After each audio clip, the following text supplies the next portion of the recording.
Shalom, saudara-saudara yang dikasihi dalam Yesus Kristus Tuhan kita. Bertemu lagi dengan saya di dalam series Mengikuti Tuhan Setiap Hari. Pada saat ini kita akan membahas bagian yang kedua, yaitu tentang doa. Nah, doa itu sesuatu hal yang sudah biasa kita lakukan.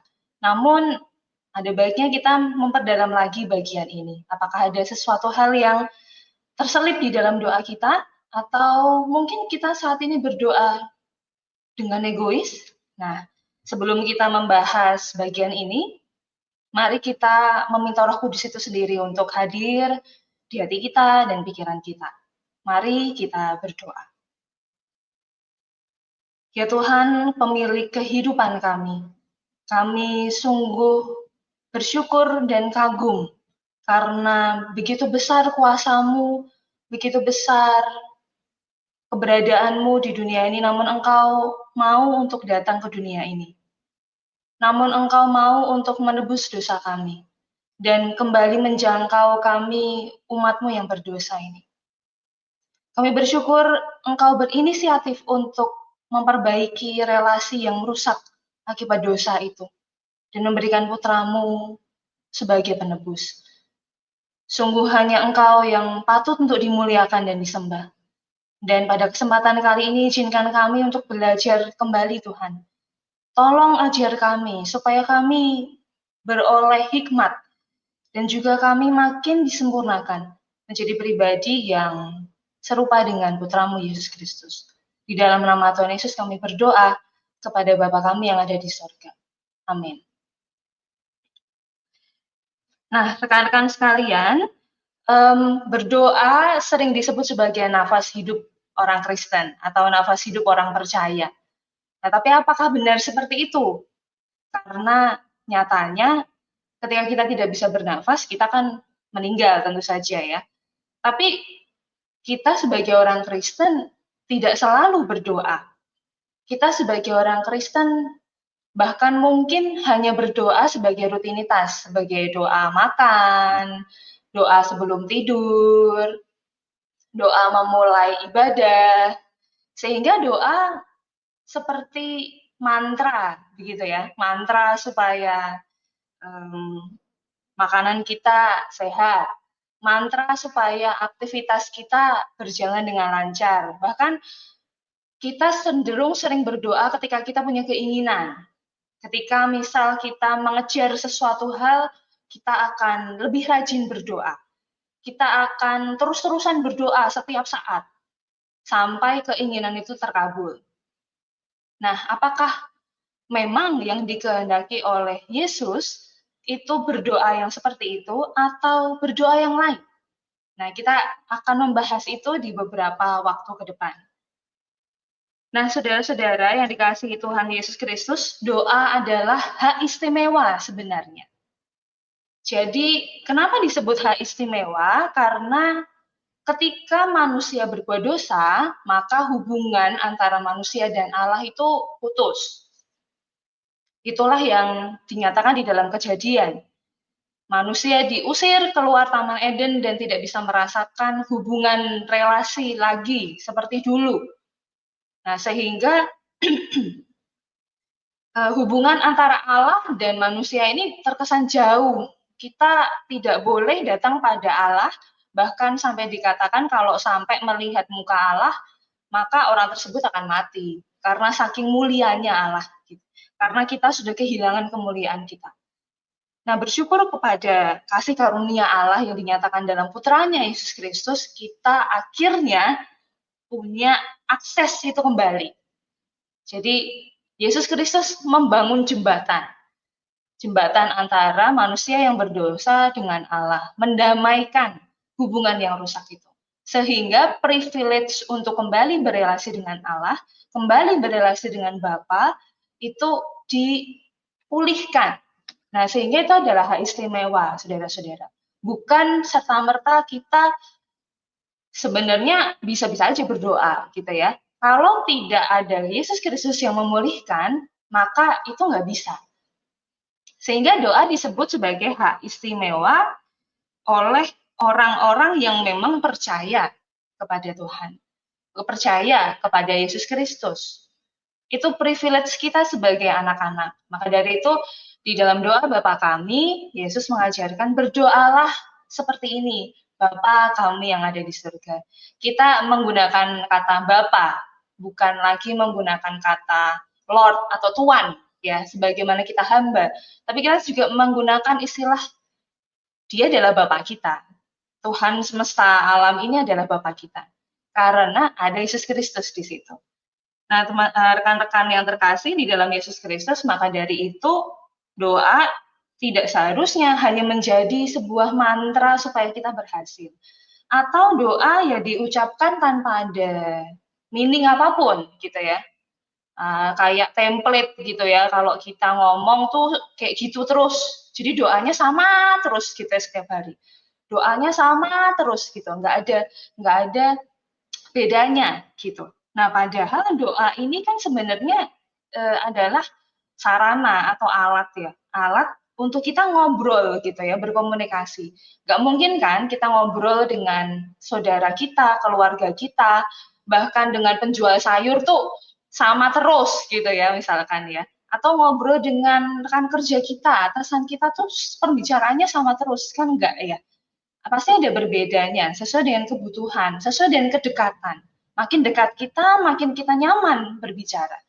Nah, sehingga bagian ini menolong kita untuk memahami ya bahwa doa itu punya arti yang lebih dari sekedar rutinitas, dari sekedar omongan template, dan lebih juga dari sekedar mantra supaya sesuatu berhasil. Nah, oleh karena itu, di dalam sebuah doa, kiranya ada beberapa unsur, gitu ya. Ada beberapa hal yang baiknya dinyatakan ketika kita berdoa. Dinaikkan di dalam doa-doa kita. Bukan sebuah kewajiban, tapi untuk mengatur atau membantu hati kita mencondongkan pada unsur-unsur tersebut.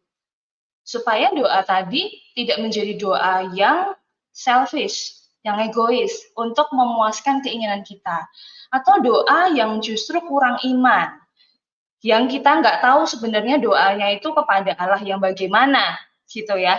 Nah, maka dari itu unsur-unsur ini bukan kewajiban ya, rekan-rekan sekalian. Jadi ini bukan harus banget berdoa tuh begitu, gitu. Enggak, gitu. Tapi ini adalah cara untuk menolong kita memusatkan pikiran dan hati kita ketika berdoa, supaya doa ini makin membuat kita merasa dekat dengan Allah, tempat di mana kita sedang ngobrol pada waktu itu. Nah, yang pertama, unsur penyembahan. Jadi ini biasanya sering sekali kalau kita di dalam persekutuan melakukan praise and worship. Nah, tapi ini praise and worship-nya adalah praise and worship berdoa. Gitu ya. Jadi boleh sambil nyanyi oke gitu ya. Tapi sebenarnya inti utamanya adalah di dalam doa kita memulai dengan mengingat bahwa siapa sih Allah kita ini. Gitu ya. Dia adalah pencipta langit dan bumi, dia berkuasa. Atau kita mengingat kemarin Mazmur 23, dia gembala yang memelihara kehidupan kita. Atau kita mengingat sebagai Yesus yang adalah sahabat. Nah, kita menyembah Allah kita, Allah Tritunggal yang karyanya besar di dalam kehidupan manusia. Kita menyembah, menaikkan segala penyembahan kita gitu ya, kita praise, kita worship kepada pribadi yang memang layak untuk ditinggikan, layak untuk disembah. Nah, teman-teman bisa memulai doa atau quoting gitu ya dari Mazmur misalkan, supaya kita bisa lebih bervariasi, karena terkadang kan pengetahuan kita, pengenalan kita akan Allah itu terbatas, begitu ya, saudara-saudara. Bukan karena kita itu bodoh gitu ya, bukan, tapi karena memang pengalaman kita dengan Allah masih terbatas misalkan. kita butuh referensi. Nah, referensi itu bisa kita ambil dari penyembah-penyembah yang ada di dalam kitab suci, di dalam Alkitab, di dalam firman Tuhan yang sudah kita pelajari pertemuan yang sebelumnya. Gitu. Kita bisa quoting yang ada di dalam Mazmur itu banyak sekali gitu. Atau yang paling simpel menaikkan doa Bapa kami yang ada di surga, dikuduskanlah namamu. Itu sebenarnya adalah unsur penyembahan di dalam Bapa kami. Jadi Yesus pun menyatakan itu di dalam pengajaran doa, gitu ya. Dikuduskanlah namamu, datanglah kerajaanmu di bumi seperti di dalam surga. Jadi menyatakan bahwa ya memang Bapaknya ada di surga, gitu ya. Penyembahan itu menolong kita untuk mengarahkan doa kita kepada pribadi yang lebih besar dari kita. Pribadi yang lebih berotoritas. Apalagi kalau di dalam doa-doa kita penuh dengan kegundahan ya, penuh dengan kekhawatiran. Jadi kita butuh mengarahkan bukan pada besarnya kekhawatiran kita, tapi besarnya Allah kita. Nah, maka dari itu unsur yang pertama, penyembahan, menolong kita untuk memusatkan doa kita, gitu ya. Kita lagi ngobrol sama Bapak yang kayak gimana sih, gitu ya. Kita lagi ngobrol sama Allah yang seperti apa sih, gitu. Rupanya Allah yang besar, tapi dia adalah Allah yang mengasihi kita. Nah, itu unsur yang pertama, penyembahan. Nah, unsur berikutnya yang tidak kalah penting adalah adanya pengucapan syukur. Biasanya ucapan syukur ini identik dengan persembahan ya, kalau di ibadah ya. Nah, kita di dalam doa pun juga ada pengucapan syukur. Kita mengucap syukur kepada tadi Allah yang kita sembah. Kita mengucap syukur atas apa yang diberikan, atas berkat yang diberikan. Bagian ucapan syukur ini menolong kita untuk switching gitu ya. Switching dari kondisi kita yang susah mungkin, dari kondisi kita yang lelah dan capek, dari kondisi kita yang buntu dan putus asa, ke dalam harapan-harapan yang disediakan oleh Allah yang kita sembah, Allah yang mulia, Allah yang memelihara kehidupan kita. Sekalipun rekan-rekan ada hal-hal yang mungkin sedang kita alami pada waktu itu kita tidak paham gitu ya. Kita tidak paham kenapa sih kok itu terjadi dalam hidup saya. Kita tidak paham kenapa kok saat ini kondisinya seperti ini. Misal kita berdoa untuk kondisi yang tidak sudah bertahun-tahun tidak berubah di dalam keluarga kita. Atau kita berdoa untuk hal-hal yang sampai saat ini belum kita capai. Misal adik-adik yang sedang bersekolah berdoa untuk lolos gitu ya, masuk perguruan tinggi, tapi ternyata tidak gitu ya. Gimana mau berdoa gitu ya? Gimana mau berdoa kalau apa yang sedang aku alami ini tidak sesuai dengan keinginanku. Nah, gimana mau mengucap syukur gitu kan? Kok kayaknya toxic positivity nanti jatuhnya. Nah, rekan-rekan, maksud dari pengucapan syukur ini bukan toxic positivity ya. Jadi bukannya kok kita denial, bukannya kok kita menutup mata pada hal-hal buruk yang ada di sekitar kita, bukan. Tapi sekali lagi, bagian pengucapan syukur ini mencondongkan hati kita, melihat bagian yang lain dari fakta realita yang sedang kita alami. Mungkin saat ini kondisi berat, mungkin saat ini kita sedang berduka, misalkan, karena ditinggalkan oleh orang yang kita kasihi. Mau mengucap syukur bagaimana? Masa kita mengucap syukur karena sudah ditinggal orang yang kita kasihi? Kan itu tidak mungkin ya. Nah, kemudian mengucap syukurnya apa? Gitu ya. Apakah wajar kita mengucap syukur ketika kita berdoa? Tentu tidak. Nah, kemudian maksudnya apa mengucap syukur ini? Nah, mengucap syukur ini adalah maksudnya kita melihat bagian yang lain di dalam kedukaan kita. Kita memang mengakui kita sedang berduka. Kita mengakui kita saat ini sedang meratapi, gitu ya. Mungkin kita dalam kondisi tidak baik, dalam kondisi yang sangat menekan, membuat kita putus asa, membuat kita tidak bisa mengucap syukur. Kita nyatakan kepada Allah kondisi kita itu. Namun, apa yang menjadi ucapan syukur adalah karena Allah ada di sana. Karena sekalipun dunia begitu susah dan berat, Sekalipun kita ditinggalkan oleh dunia, Allah tidak meninggalkan kita. Itu mungkin sebagai salah satu ucapan syukur. Sekalipun mungkin saat ini kita tidak merasakan mana Allah itu, gitu ya. Mana sih Tuhan katanya ada, gitu. Tapi kenapa hidupku begitu sulit, gitu. Lalu bagaimana harus mengucap syukur ketika aku tidak merasakan Allah itu ada? Nah, rekan-rekan yang terkasih di dalam Yesus Kristus, itu adalah pekerjaan Roh Kudus. Maka dari itu, memang kita terkadang tidak bisa gitu ya, tidak bisa berdoa dan hanya diam gitu. Tapi kok kita cuma nangis aja gitu ya, ketika kita memang merasakan hidup kita sulit gitu. Nah, kemudian tidak ada ucapan syukur yang bisa keluar dari mulut kita. Nah, apa yang harus kita lakukan? Ya membiarkan Roh Kudus yang berdoa. Karena ada Roh Kudus yang akan mengungkapkan segala isi hati kita yang tidak terungkapkan.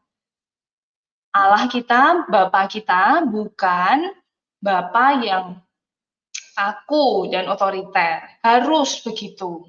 Kalau nggak begitu, nggak dikasih, gitu ya. Bapa kita adalah Bapa yang mengasihi kita. Memang betul Allah kita adalah Allah yang tegas. Dia menghukum orang berdosa. Itu harus kita yakini, karena itu memberikan harapan kepada kita. Tapi juga Allah itu adalah Allah yang pengampun, Allah yang mengasihi, Allah yang bersedia untuk hadir.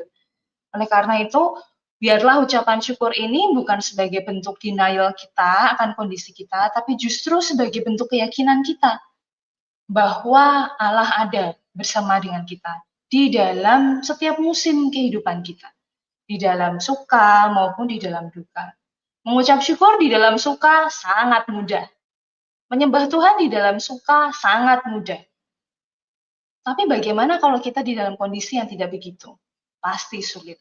Namun, bukan berarti tidak mungkin.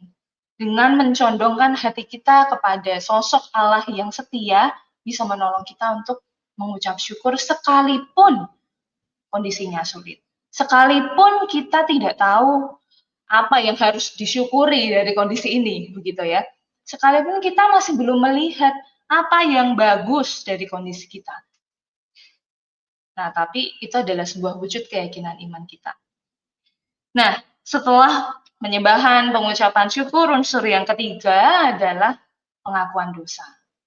Unsur yang ketiga ini menolong kita untuk melihat siapa diri kita, supaya doa-doa kita tidak menjadi doa-doa yang sombong, yang arogan, yang hanya melihat pada aku udah begini, aku udah begitu, seperti doa orang Farisi ya, gitu. Tuhan, aku bersyukur aku nggak seperti orang itu, aku bersyukur aku nggak seperti orang itu, aku bersyukur aku baik gitu ya, aku bersyukur aku rajin ibadah. Nah, itu membuat diri kita melihat diri kita lebih superior gitu. Padahal di hadapan Allah yang mengetahui, Allah yang Maha Kudus, Allah yang Maha Mulia, dosa itu pasti ada. Kita menyadari kita manusia penuh dengan dosa. Nah, oleh karena itu, mari di dalam doa-doa kita, kita ingat apa sih dosa-dosa kita.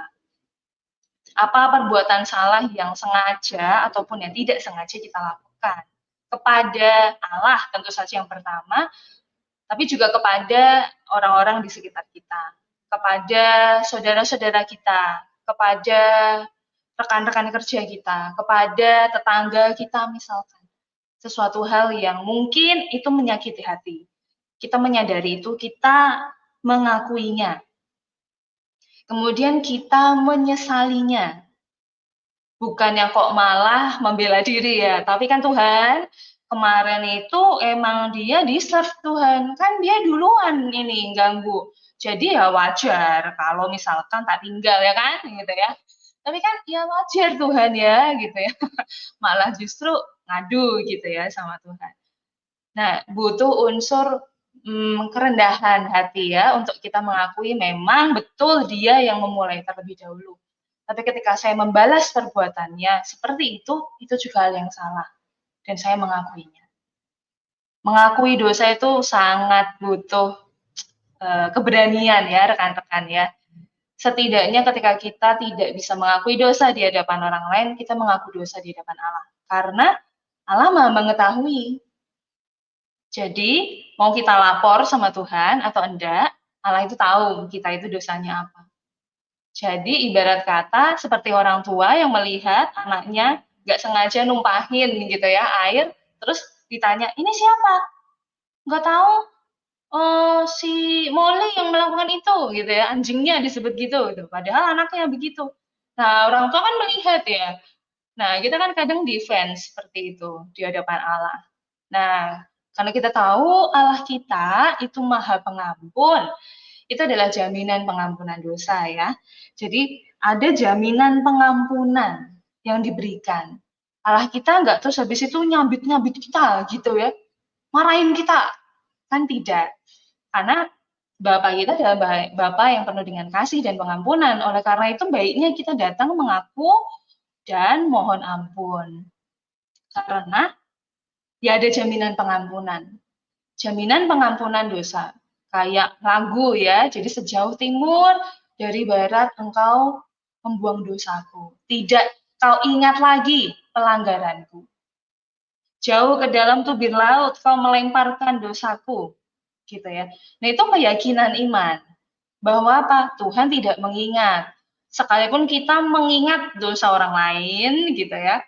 Sekalipun kita masih terus mengingat, wah nih dia nih dulu waktu aku SD melakukan begini begitu gitu ya. Tapi Allah kita tidak begitu. Nah, harapannya itu menolong kita ya supaya kita menjadi pribadi yang rendah hati pada waktu kita berdoa. Jadi pribadi yang menyadari kesalahan kita, menyadari posisi kita. Sehingga ketika kita berdoa, kita tidak menjadi orang yang sombong dalam menaikkan doa-doa permohonan kita. Tapi kita juga sadar kita tuh juga berdosa. Kita juga sadar kita tuh banyak melakukan kesalahan. Sehingga doa-doa kita menjadi doa yang penuh dengan kerendahan hati. Doa yang penuh dengan penyerahan. Doa yang memang disandarkan pada kebesaran dan kemurahan hati Allah. Bukan pada kemampuan diri sendiri, bisa ini dan bisa itu. Aku kan deserve ya Tuhan ya. Aku udah melakukan hal yang banyak. Wajar dong kalau aku minta lebih Tuhan. Gitu.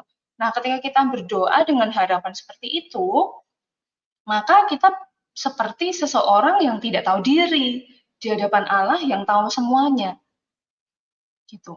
Memang bagian ini sangat berat mungkin ya secara psikologis karena mungkin ada beberapa hal dosa-dosa yang kita lakukan mungkin bukan kita melihat dari sudut pandang kita bukan karena kita ingin berbuat dosa, tapi karena kita kepepet misalkan. Gitu. Misalkan kita terpaksa harus mengganti laporan keuangan di kantor gitu karena atasan yang menyuruh. Ya kan salahnya atasan Tuhan bukan atas salah saya gitu kan. Kan saya cuma melakukan apa yang dibilang atasan. Terus masa saya harus mengaku dosa? Kan saya cuma melakukan. Apa dosanya dong Tuhan? Nah, tapi kan di dalam firman Tuhan dikatakan kalau kamu tahu yang benar, tapi kamu nggak melakukannya, kamu berbuat dosa. Nah, kita tahu itu nggak benar, tapi kita tetap melakukannya. Sekalipun itu tertekan. Ya kalau aku nggak ngelakuin itu, dipecat tuh ya, aku Tuhan kan gila aja ya, gitu ya. Nah, maka dari itu di dalam doa kita bicarakan itu dengan Allah. Kan tadi doa adalah percakapan. Kita bisa katakan, Tuhan, aku mohon ampun, aku sadar melakukan tindakan penggantian data laporan keuangan itu adalah hal yang tidak engkau sukai, itu berdosa di hadapanmu. Itu salah.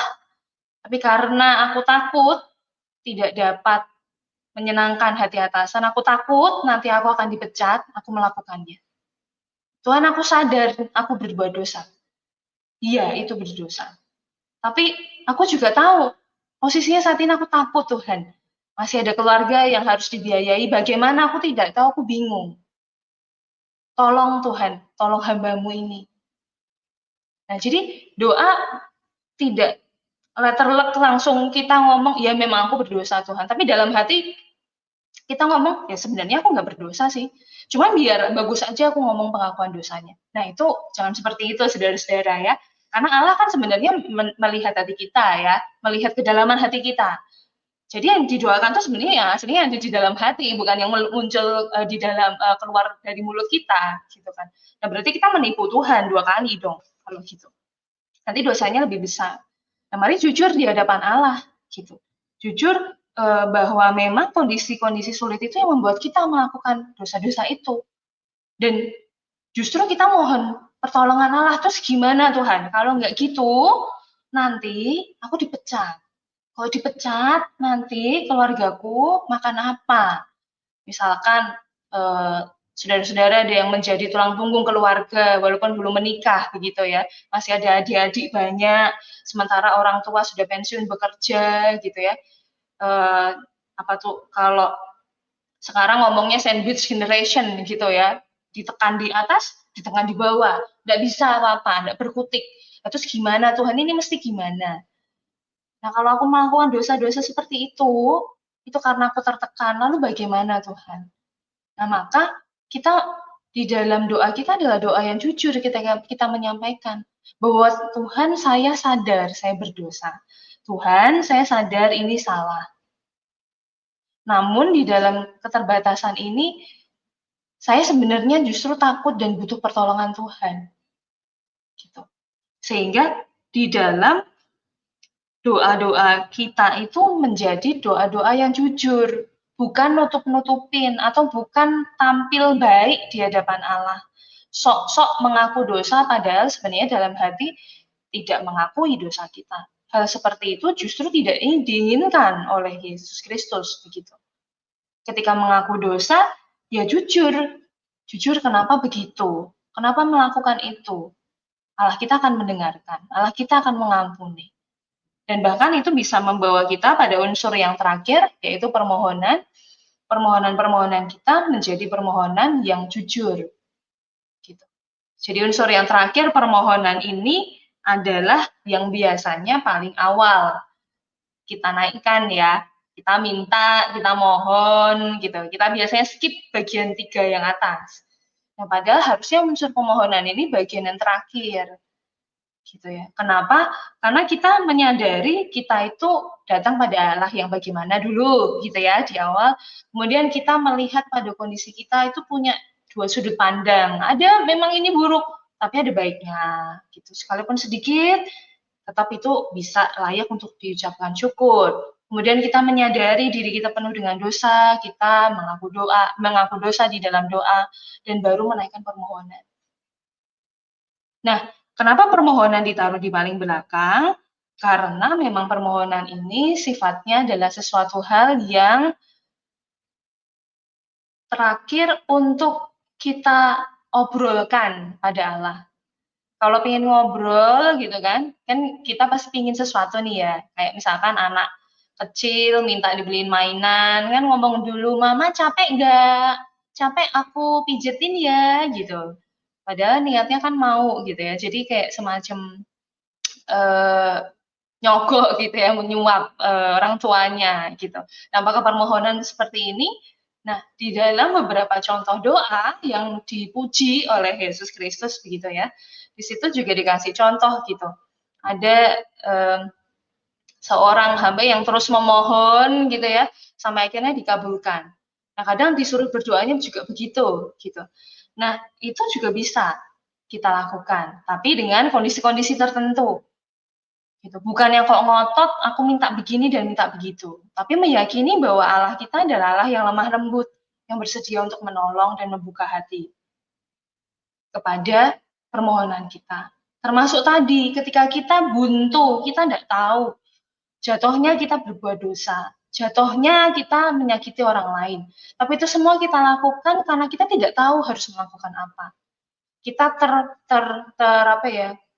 terdesak gitu ya, kita tergencet, kita tertekan. Nah, naikkan itu di dalam permohonan-permohonan pribadi kita di hadapan Allah kita yang sanggup untuk memberikan solusi dan jalan keluar. Nah, nanti munculnya jalan keluar dari mana? Tentu saja ini berkaitan dengan pembahasan kita yang pertama ya, firman Tuhan. Gitu. Ketika Allah berbicara, hanya pada beberapa orang dia audible ya, tapi kalau sekarang sih saya aja nggak bisa dengar suara Allah langsung gitu ya. itu hanya di beberapa orang yang punya karunia. Tapi itu pun juga kadang tidak seperti itu terus-terusan. Terus jawaban doa itu datangnya dari mana kalau gitu ya? Jawaban doa itu datangnya dari firman Tuhan bisa jadi. Jadi pembahasan kita hari ini doa itu sangat kaitan erat dengan firman Tuhan. Nah, maka dari itu rekan-rekan yang terkasih dalam Yesus Kristus, firman Tuhan ini harus dipegang dulu dan diusahakan.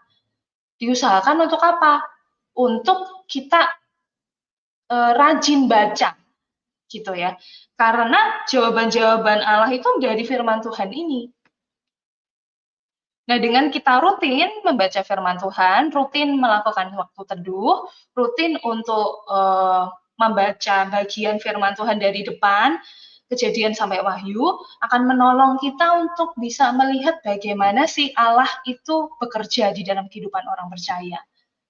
Nah, bisa jadi jawaban-jawaban dari permohonan dan doa kita itu terselip di dalam hal-hal yang ada di dalam firman Tuhan. Secara praktisnya, kita tuh jadi ngerti gimana sih pola pikirnya Allah gitu melalui firman Tuhan. Karena kan kita baca bagaimana Allah bekerja dalam hidup manusia ya. Kalau firman Tuhan kan begitu.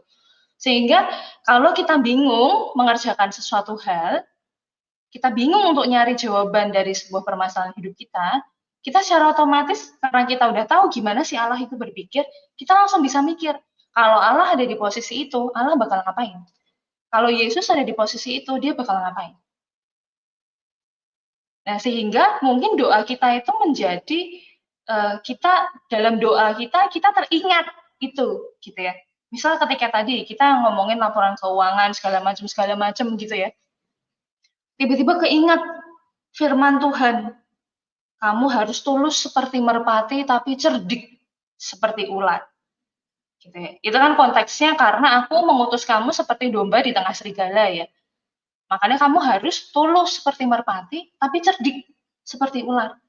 Nah, kita misalkan dalam pembahasan firman Tuhan bulan lalu gitu ya, atau di waktu teduh kita bulan lalu, atau di dalam pembacaan firman Tuhan bulan lalu, kita udah membaca itu. Kemudian tiba-tiba di dalam doa, waktu kita frustasi gitu ya, berdoa memohon, kita teringat. Oh iya, bulan lalu kok saya ingat ya, ada Alkitab itu, gitu. Coba-coba, ini maksudnya apa ini?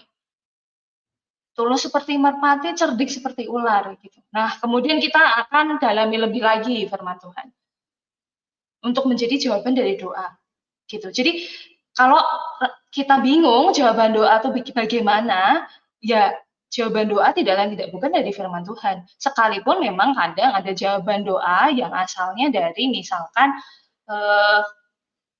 apa ya, nasihat dari orang lain gitu. Misal setelah bingung begitu, ada salah satu senior di gereja yang sharing kesaksian.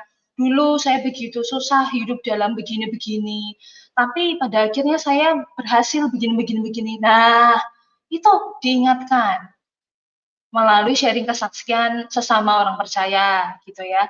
Atau melalui seperti ini, rekan-rekan sedang melihat video, kemudian ada satu pembahasan yang kaitannya dengan sesuai dengan pergumulan rekan-rekan. Pergumulan saudara-saudara, wah cocok banget nih itu tadi yang aku bingungin gitu. Nah, itu bisa juga sebagai jawaban doa. Tapi hati-hati, jangan cocokologi ya gitu. Kayak misalkan kita pengennya tuh dibenarkan gitu ya. Kan aku udah berusaha, aku tuh kan hanya tertekan tadi melakukan apa yang diperintahkan atasan. Kemudian kita sengaja nyari-nyari nih, ngobrol ke teman gereja, bener kan aku ya melakukan itu kan, nggak apa-apa kan ya menurutmu ya? Terus karena teman kita merasa sungkan, ya dia mengatakan, iya sih, ya nggak apa-apa sih. Nah, bener kan ya? Nah, berarti kan udah ya jawaban doanya bener ya. Nah, itu kan sengaja disetting gitu ya dan tidak berlandaskan pada firman Tuhan. Atau sengaja nih kita cari firman Tuhan yang mengatakan bahwa damai sejahtera akan melingkupimu. Yang penting aku kan damai ya, berarti ini udah damai ya, aku berarti benar, benar ya, enggak salah, yang tadi itu enggak salah gitu. Nah, hati-hati ya, jangan sampai kita menggunakan firman Tuhan itu sebagai apa? Landasan kita untuk malah berbuat dosa. Nah, itu enggak boleh. Maka dari itu seperti yang dikatakan di video yang pertama bahwa Firman Tuhan harus sesuai dengan teks dan konteks, begitu. Harus dibaca nggak boleh satu ayat, harus satu pasal dipahami. Satu pasal dipahami dalam satu kitab. Satu kitab dipahami dengan latar belakang budaya, latar belakang periode, waktu, dan kondisi yang berbeda.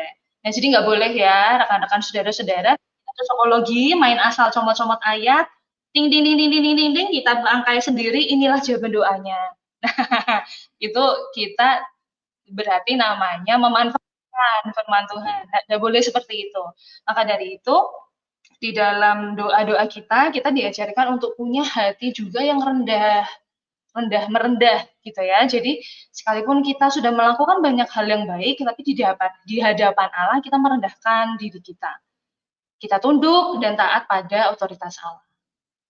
Nah, oleh karena itu permohonan kita menjadi permohonan yang akan lebih jujur di hadapan Allah dan lebih bergantung kepada Allah, bukan pada diri kita sendiri. Nah, selain itu, sesuatu hal yang jarang kita lakukan adalah kita menaikkan doa-doa permohonan untuk orang lain, gitu. Hidup saya aja udah susah, gitu ya. Hidup saya aja udah berat, ngapain saya doain orang lain dong, tolong, gitu ya.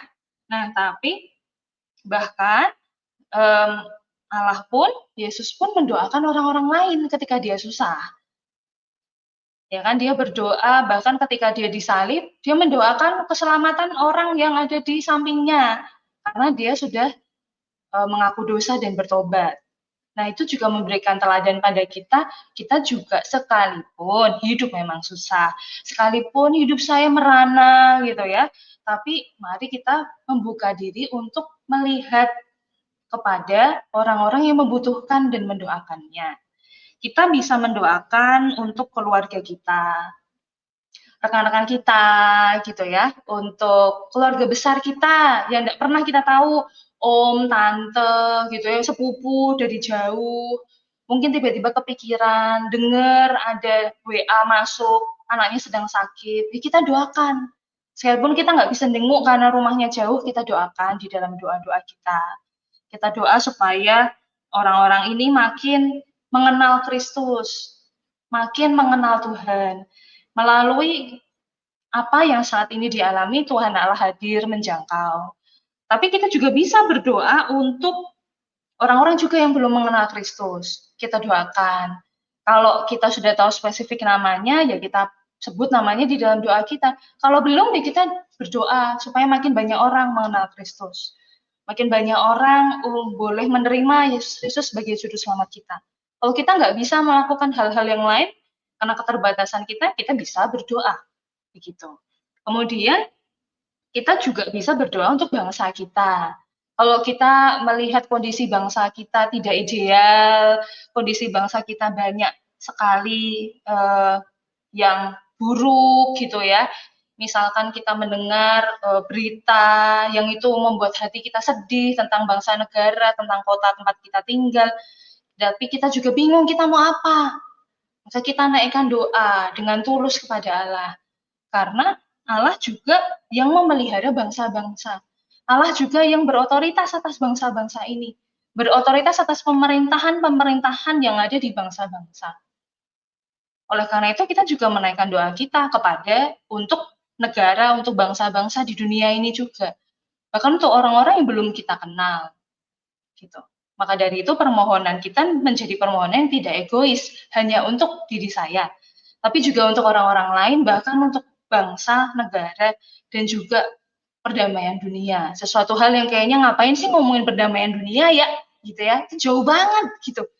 Nah, tapi Tuhan Yesus Kristus mengajarkan pada kita bahwa ya kita adalah bagian dari dunia ini, kita juga turut serta membangun dunia ini. Kan kita garam dan terang dunia ya ceritanya ya, bukan garam dan terang di kota kita, bukan garam dan terang di keluarga kita aja.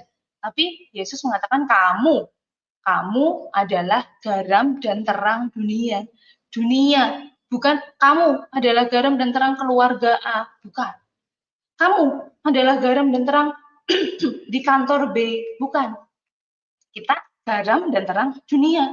Artinya ya berarti nggak cuma sedikit doang gitu ya, tapi kita banyak gitu ya, ada peran besar yang bisa kita lakukan. Maka dari itu Langkah pertama kita bisa mengawalinya dengan berdoa. Nah, kemudian next. Jadi dari pembahasan kita beberapa bagian ini, kita menyadari bahwa doa bukan kewajiban. Jadi seperti dikatakan tadi di depan, doa itu kan nafas hidup orang percaya. Kan kita nggak wajib nafas ya. Kalau tidak diwajibkan kita tidak bernafas, kan tidak ya. Jadi kita dengan sukarela bernafas karena memang kita butuh gitu kan. Dan itu natural kita lakukan. Nah, maka doa juga bukan kewajiban atau ritual yang membosankan gitu. Tapi suatu hal yang dinanti-nantikan dan dilakukan dengan antusias. Gitu. Kita menantikan waktu kita berdoa. Bahkan doa sambil nyetir mobil dalam hati aja bisa. Gitu ya. Doa tidak perlu tadi ya seperti saya katakan di awal, boleh nggak sih harus 4 unsur itu? Lah lama nanti doanya. Lah kalau buru-buru gimana? Masa nggak bisa gitu, doanya harus panjang gitu. Ya enggak gitu. Tadi kan adalah hal-hal yang menolong kita untuk memusatkan pikiran kita pada hal-hal yang penting ya. Nah, kalau kita memang buru-buru gitu ya, misalnya dalam perjalanan untuk mengantarkan anak kita yang sakit di tengah malam gitu kan, nah kita kan nggak sempet ya doa panjang karena kan harus buru-buru. Ya doa sambil nyetir itu doa sambil Tuhan berikan ketenangan supaya hambamu bisa menyetir dengan baik sampai ke rumah sakit. Dalam hati Tuhan tenangkan diri hamba dan juga suami atau istri misalkan. Tuhan jagai anak-anak yang lain yang ada di rumah misalkan. Atau Tuhan jagai anak kami supaya semuanya boleh berjalan dengan baik, bisa ditangani dengan baik di rumah sakit. Menenangkan hati kita, gitu. Karena yakin Allah adalah yang memelihara, Allah yang menolong. Dia begitu aja sambil nyetir di dalam hati nggak usah diomongin, it's okay. Gitu. Jadi itu sesuatu hal yang otomatis kita lakukan. Karena kita memang tahu bahwa Allah kita mendengarkan doa-doa kita. Allah kita setia untuk berada bersama dengan kita di dalam setiap kondisi kehidupan kita. Maka kita dengan antusias menanti-nantikan apa yang menjadi momen kita untuk ngobrol sama Tuhan. Bahkan bisa di tengah-tengah rapat meeting gitu ya, kita udah marah sama teman kita misalkan gitu ya, ngomongnya asal gitu ya. Kita ambil nafas sejenak, kemudian kita dalam hati berdoa, Tuhan berikan hambamu kesabaran, supaya tidak emosi meluap-luap, tidak menyatakan yang tidak penting, tidak memaki, tidak berbuat dosa selama kondisi rapat ini. Tuhan yang tolong ya, dalam hati terus ambil nafas, buang gitu ya. Tuhan yang menolong. Gitu. Itu hal-hal simpel yang bisa kita lakukan. Nah, yang terakhir adalah hal-hal yang bisa kita mulai di dalam kehidupan doa kita yang baru ya. Mari kita mulai bisa kalau rekan-rekan masih bingung tadi ya tentang jawaban doa gitu atau gimana gitu ya. Teman-teman bisa sebenarnya untuk mencatat doa kita. Aduh, buat apa kok kurang kerjaan gitu ya. Nah, mencatat doa dan jawaban doa itu bisa menolong kita untuk makin yakin. Misal kita berdoa untuk masuk ke universitas pilihan kita, begitu ya, untuk adik-adik yang masih sekolah. Kita catat doanya, kemudian apa jawaban doa Allah? Wah, sekalipun aku tidak bisa, nilaiku jelek kemarin, tapi ternyata Tuhan menolong, memberikan pertolongan melalui ini dan ini. Oh, Tuhan menyatakan diri melalui ayat di bagian ini, gitu ya. Tuhan ngasih peneguhan melalui khotbah dengan ayat ini. Terus ternyata Tuhan menjawab, aku dimasukkan nih di universitas gitu. Nah, itu ucapan syukur gitu ya. Nah, catatan itu menolong kita untuk misalkan nanti adik-adik masuk di dalam sesi udah masuk kuliah ya. Teman-teman yang udah masuk kuliah terus bingung nih, aduh, skripsi susah banget gitu ya misalkan. Aduh, frustasi, dosennya susah. Aduh, gimana nih gitu ya. Aduh, kok apa tuh namanya? Biaya kuliah makin mahal, aduh uang siapa ini gitu ya. Nah, jawaban doa di awal tadi perkuliahan akan memberikan satu keyakinan bahwa oh Tuhan kok yang menghantarkan aku masuk untuk kuliah gitu. Tuhan pasti juga akan pelihara. Maka enggak usah khawatir dapat duit dari mana kuliahnya. Ya yakin harus kuliahnya harus dengan benar, dengan terus yakin pada Allah, memohon pada Allah bahwa Allah yang pasti pelihara, pasti bisa selesai kuliahnya. Kenapa? Karena di awal Allah udah memberikan keyakinan gitu. Allah sudah memberikan pertolongan, berarti sekarang Allah juga akan menolong. Nah, itu dicatat lagi nanti gitu ya. Nah, kemudian nanti misalkan waktu udah lulus bingung, aduh kerja di mana, makin susah kerja gitu ya. Nah, jawaban doa yang kemarin itu menolong kita untuk bisa meyakini untuk ke depan. Oh, kemarin waktu aku bingung masuk kuliah, aku ditolong Tuhan. Kemudian aku bingung, aku harus bayar UKT kuliah, ditolong Tuhan. Terus skripsiku juga ditolong Tuhan. Berarti sekarang aku udah lulus, kerja juga pasti akan ditolong Tuhan. Gitu. Jadi mencatat doa dan jawaban doa akan menolong kita untuk bisa melihat, oh Tuhan itu menolong kita. Kemudian apa yang Tuhan inginkan dalam kehidupan kita? Oh berarti Tuhan ingin nih pakai hidupku untuk menjadi alat perpanjangan tangannya, karena sepanjang jalan aku kuliah, Tuhan memberkati dan menolongku. Berarti aku nggak boleh milih pekerjaan sesuka hatiku, harus milih pekerjaannya, nah ya Tuhan dong, kan Tuhan udah nolong nih di kuliah, gitu. Jadi berdoanya tidak hanya Tuhan kasih aku pekerjaan, tapi Tuhan, Tuhan mau aku kerja di mana, gitu ya. Nah itu akan menolong kita. Nah, kemudian yang kedua, supaya kita doa-doa kita menjadi doa yang juga memberkati orang lain, kita bisa bertanya pokok-pokok doa orang-orang terdekat. Misal pokok-pokok doa dari tetangga kita, gitu. Nggak harus yang seiman ya, bisa juga yang enggak, gitu. Atau misalkan kita mendengar kabar di rekan kerja kita sedang berduka, kita bisa mendoakan. Gue doain ya, gitu. Boleh nggak? Gitu. Oh boleh boleh, oke. Gitu. Nanti aku doain ya di rumah. Gitu. Sekalipun berbeda pun juga tidak masalah. Gitu. Atau berdoa sesuai dengan kondisinya, kita baca koran kayak gimana, kita bingung, kita bisa berdoa. Gitu ya. Kemudian kalau bingung kita bisa pakai contoh-contoh doa di Alkitab. Misalkan doanya Daud gitu ya, banyak ya di Mazmur. Doanya Maria, aku ini hamba Tuhan gitu ya. Doanya Yesus yang paling benar ya, Bapa kami gitu, kita bisa. Kalau bingung harus berdoa apa, doa Bapa kami aja, teman-teman gitu ya. Aduh bingung, aduh nggak usah bingung-bingung, Bapa kami aja gitu ya, karena Bapa kami itu unsur doa semuanya udah ada gitu, dan itu menolong kita untuk melihat lebih jelas gitu ke depannya bagaimana. Nah, kemudian bisa bikin daftar pokok doa, supaya setiap hari kita punya waktu doa, gitu ya. Setiap hari kan kita punya waktu teduh tuh, misalkan waktu teduhnya pagi hari, sebelum berangkat kantor, atau sebelum berangkat sekolah. Nah, nanti di malam hari, sebelum kita tidur, kita bisa berdoa sesuai dengan daftar pokok doa.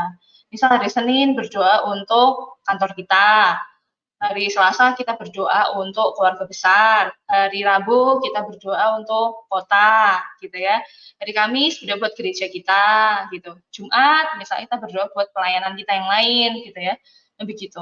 Bisa kita bikin pokok-pokok doa supaya kita bisa menjadi memiliki kehidupan yang berdoa, gitu ya. Dan juga hidup yang berdoa dan doa yang hidup, gitu ya. Jadi doa kita itu hidup karena relate dengan segala sesuatu yang terjadi dalam hidup kita, tapi hidup kita juga hidup yang berdoa, gitu ya. Karena di dalam setiap aspek kehidupan kita, kita untuk belajar untuk bergantung kepada Allah melalui doa, gitu. Nah, jadi rekan-rekan, begitu pembahasan kita yang kedua ini.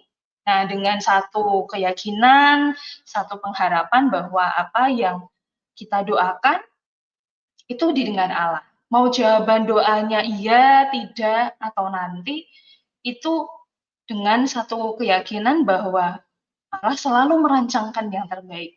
Allah selalu memberikan yang terbaik. Allah setia menemani kita di dalam setiap musim kita. Sehingga mau itu musimnya lagi musim panen, mau musimnya sedang musim kering kerontang, Tuhan Allah itu selalu ada. Oleh karena itu, mari kita membangun hidup yang berdoa, dan biarlah doa-doa kita menjadi doa yang hidup. Sehingga hidup kita sebagai orang-orang yang dibenarkan di dalam Kristus, yang memiliki hidup yang baru, terus bertumbuh ke arah kedewasaan penuh. Tidak lagi seperti anak-anak, tapi makin dewasa, makin serupa dengan Yesus Kristus. Karena seperti teladan Yesus, di dalam kesibukannya, tetap pagi-pagi benar dia selalu berdoa dan berbincang-bincang dengan Bapaknya. Jadi di dalam kesibukan kita yang sangat luar biasa, entah saudara-saudara sebagai ibu rumah tangga, atau sebagai siswa SMA, anak kuliahan, pekerja baru, atau misalkan lansia, siapapun saudara-saudara tidak menutup kemungkinan, tidak ada alasan untuk tidak bisa berdoa setiap hari. Teman-teman, rekan-rekan, Bapak Ibu sekalian bisa berdoa di mana saja dan kapan saja. Karena sekali lagi itu adalah privilege kita sebagai anak-anaknya. Mari kita tutup pembahasan pada hari ini, pertemuan hari ini di dalam doa. Mari kita berdoa.